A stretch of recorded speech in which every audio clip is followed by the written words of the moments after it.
بسم الله الرحمن الرحيم والسلام عليكم ورحمة الله وبركاته. ازيكم يا جماعة؟ يا رب تكونوا بخير. النهاردة جالكم فيديو جديد في قناتي، يا رب يعجبكم.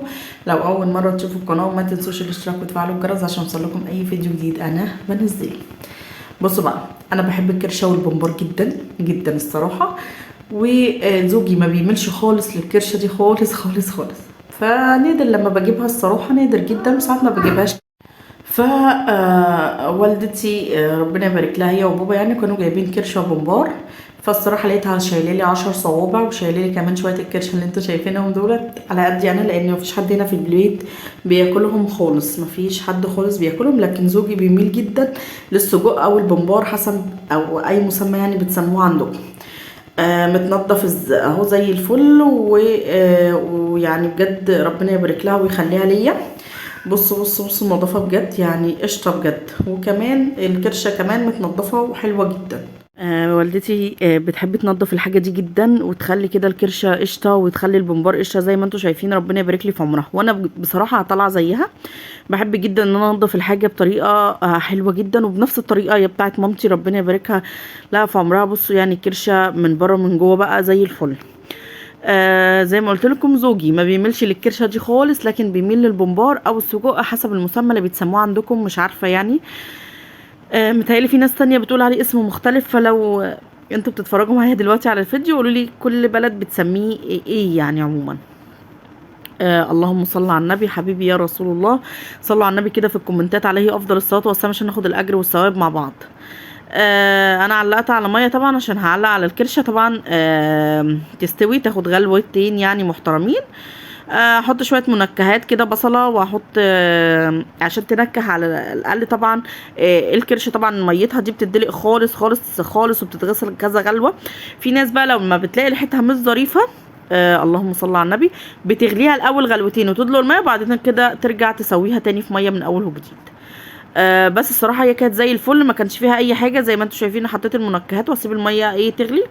وطبعا هنعمل مع بعض بقى البمبار. طبعا انتوا شايفين كل الخطوات مع بعض، وشايفين كل حاجه، وانتوا ستات بيوت شاطرين جدا وبتعرفوا تعملوا كل حاجه. ربنا يبارك لنا. في بنوته على الصوره كده قالت لي يعني حد طلب مني في كومنت ان انا اصور الشقه الجديده اللي انا عايشه فيها، وان شاء الله هصورها لان في تغييرات جديده حصلت يعني. الموضوع اللي انا بقول لكم عليه طول الفيديوهات اللي فاتت ده اللي هيبقى التغيير، ده اللي هيبقى يعني حاجه حصلت في حياتنا جديده، فحابه ان انا احكي لكم عليها، بس مش دلوقتي لان لسه الاجراءات ما مشيتش. فادعوا لي دعوه حلوه منكم كده، لاني محتاجاها بجد الفتره اللي جايه دي.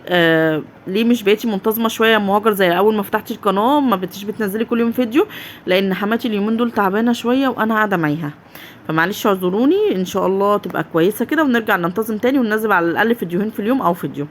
عندي بصل، شويه بصل كده محترمين. انا بعمل البومبار ني في ني، اتعودت منه على الطريقه دي من حماتي. مامتي ربنا يبارك لها في عمرها بتعمله متسبك زيه زي المحشي بالظبط، لكن انا لما لقيت حماتي بتعمله ني في ني حبيت طعمه جدا بالطريقه دي. يعني حبيت طعمه جدا بالطريقه دي الصراحه. ف بقيت بعمله زيها ني في ني. لكن مامتي ربنا يبارك لها في عمرها كانت بتعمله لنا تسبيكه، والاتنين صراحه طعمهم حلو جدا. بس انا ساعات بعمله كده وساعات بعمله كده، بس زوجي بيحبه ني في ني زي ما مامته كانت بتعمله، فعشان كده اتعودت ان انا اعمله بالطريقه دي. اللهم صل على النبي. صلى على النبي كده في الكومنتات. طبعا الميه غليت، هنزل بقى بالكرشه بتاعتي عشان تاخد شويه سوا. يعني الكرشه دي انا بس اللي هاكلها، لان زوجي ما بيحبهاش خالص، واساسا ما بيملش ريحتها اساسا من يعني في العموم يعني. فانا لما بجيبها ان انا احاول كمان ان انا اعملها بدري عشان الريحه تختفي من الشوي شويه، عشان لما يخش هو ما يتضايقش يعني من الريحه بتاعتها. بصراحه انتوا قليلين جدا في اللايكات، وبتتفرجوا وما بتحطوش لايك، مش عارفه ليه. بس لو وصلتي لحد هنا في الفيديو خليكي جدعه وحطي لايك. طبعا قطعت شويه بصل زي ما قلت لكم، وكمان طماطم بقطعها قطع صغننه جدا مش بعصرها. في ناس بتعصرها وحابه، او ممكن كمان اعصر طماطميتين واحطهم، فده حسب ال يعني الارتياح اللي انت بتريحيه. بس بالطريقه دي اللي حماتي بتعملها الصراحه حلو جدا. حطيت كمان فصين توم زي ما انتوا شايفين اهو، مقطعها قطع صغننه خالص خالص خالص خالص عشان اعرف ادخلها جوه طبعا السجق. وكمان حطيت فصين توم، بحب قوي طعم التوم في الموضوع دوت. وحطيت كمان اللهم صل على النبي قالب ماجي. وطبعا انتوا شايفين وقد ايه انتوا شطار وقد ايه ستات بيوت شاطره. بنستفيد من بعض. طبعا الحياه غاليه والحاجات دي ما بقتش زي زمان رخيصه. كنا بنجيبها طبعا. انا حطيت فلفل اسمر وكمون وحطيت قالب ماجي زي ما انتوا شايفين كده. فما بقناش بنجيبها زي الاول، بقينا بنجيبها كل فتره. انا فاكره ان عمتي ربنا يبارك لي في عمرها، وحطيت كمان شويه شطه لان بحبها جدا. مشطشط الصراحه، احنا بنحبه هنا عندنا مشطشط. كانت على طول باستمرار في اول الجواز الاقيها جايبه وجرشه بومبار بقى وتعزمنا كلنا ومش عارفه ايه وتجيب بكميات. الحاجه للاسف غليت، ما بقتش زي زمان، بقينا بنمشي بميزانيه معينه. حطيت كمان كزبره.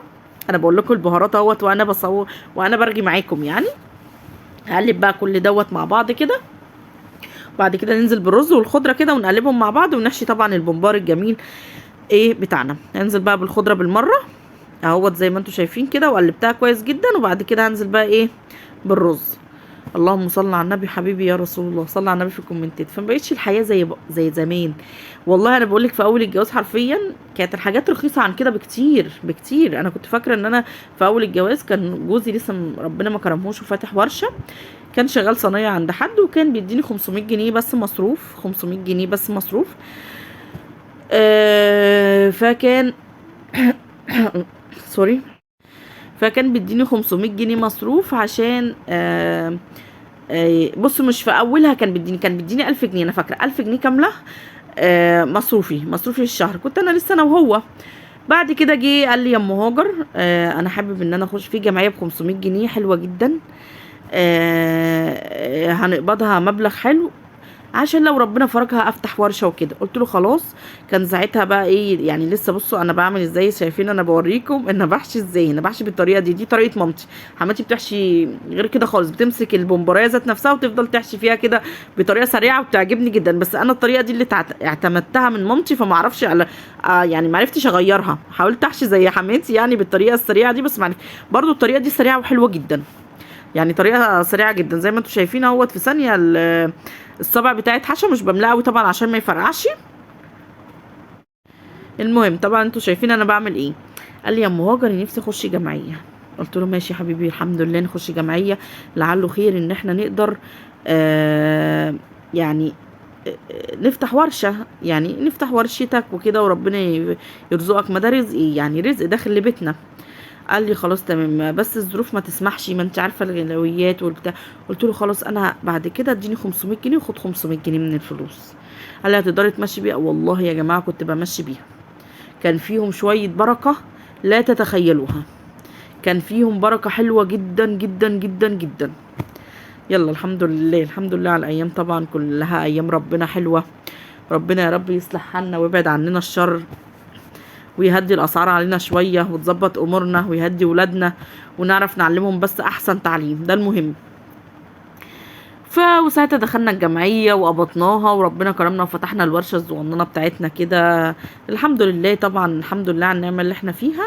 هي ورشه صغننه على قد جوزي بس هو صنايعي شاطر جدا. والله مش عشان هو جوزي لا، هو بس هو صنايعي شاطر جدا. ان شاء الله هبقى اخليه ينزل يعني هبقى انزل لكم شويه مطابخ قلومتين والفي في سي والاكريليك والحاجات دي زوجي بيعملها ربنا يبارك لي في عمره. فان شاء الله هبقى اخليه يصور برضو اي مطبخ بيعمله واجمع لكم كده شويه وانزل لكم بيه فيديو للي حابب تغيير او تجديد يشوفوا يعني يبقى يشوف. طبعا انا حشيت كل البومبار وحطيت برضو الميه تغلي على النار وهحط شويه منكهات برضو عشان تنكه البومبار كده وتديله ايه ريحه حلوه. دي الصراحه من الاكله ان انا بعشقها جدا سواء البومبار او الكرشه. بس زوجي ما بيملش للكرشه خالص خالص خالص خالص خالص خالص. لو عملنا ايه ما يحطهاش في بقه. لكن الصراحه انا بحب الاتنين جدا جدا. ووالدي على طول كان بيجيبهم. طبعا انا بحط المنكهات اهوت زي ما انتم شايفين.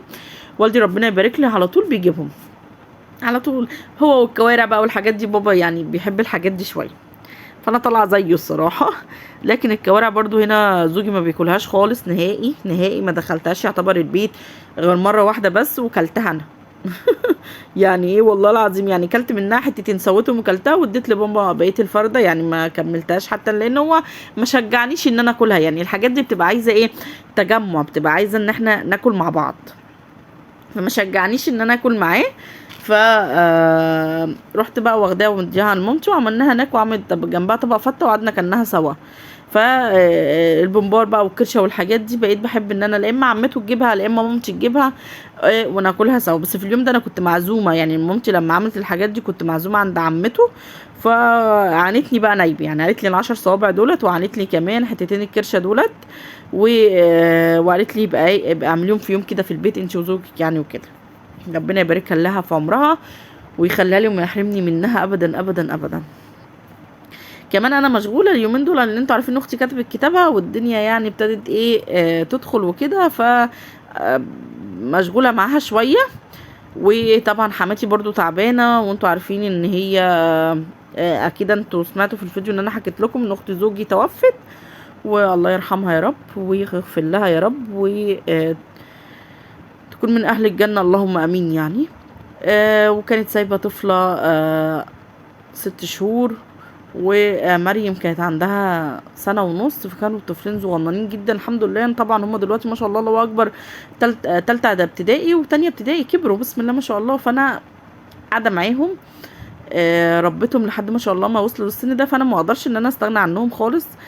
طبعا خلاص البمبار بتاعنا الجميل استوى، ولا واحد فيهم طقت، والله ولا واحده فيهم طقت زي ما انتوا شايفين كده، والطعم كان في حته تانية خالص. وكمان الكرشه بتاعتنا الجميله خلاص اتسلقت، وهنعمل لها شويه الصلصه الحلوين بتوعنا قبل لما ده يهدى ونسيبه ونحمره. اللهم صل على النبي عليه افضل الصلاه والسلام. يا حبيبي يا رسول الله. فمريم ومكة دلوقتي كبرت، بس طبعا حماتي كبرت معاهم، يعني عمتي معلش هي عمتي، فتعودوا ان عمتي دي حماتي.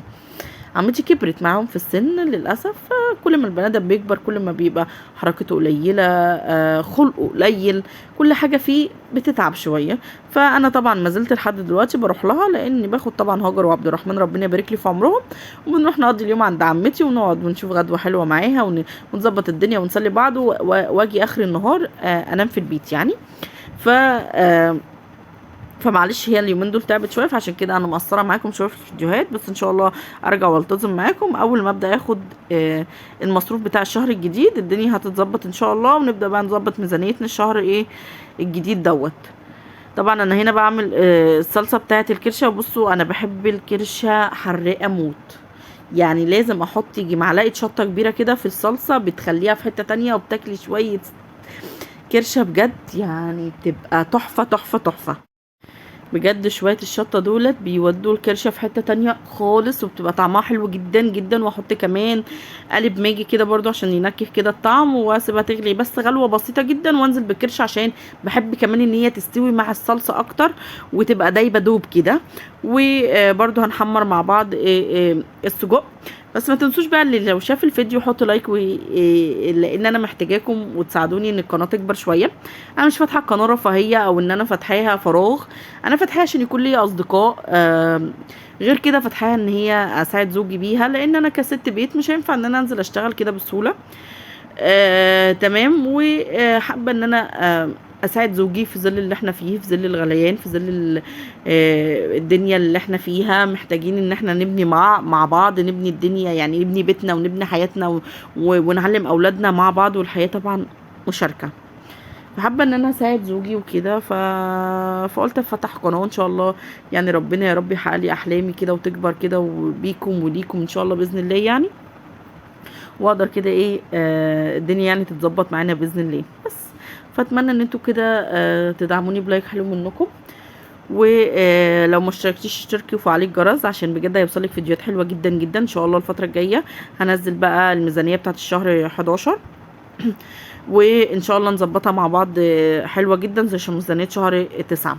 طبعا انا حطيت خلاص الكرشه بقى، وهسيبها مع بعض كده بقى تاخد وتدي كده بشكل ودي، لان انا بحبها زي ما بقول لكم تستوي مع الكرشه وتتسبك مع الكرشه اكتر واكتر، علشان بجد ساعتها بتدوب دوب كده في البق، مش بتبقى وحشه. تمام.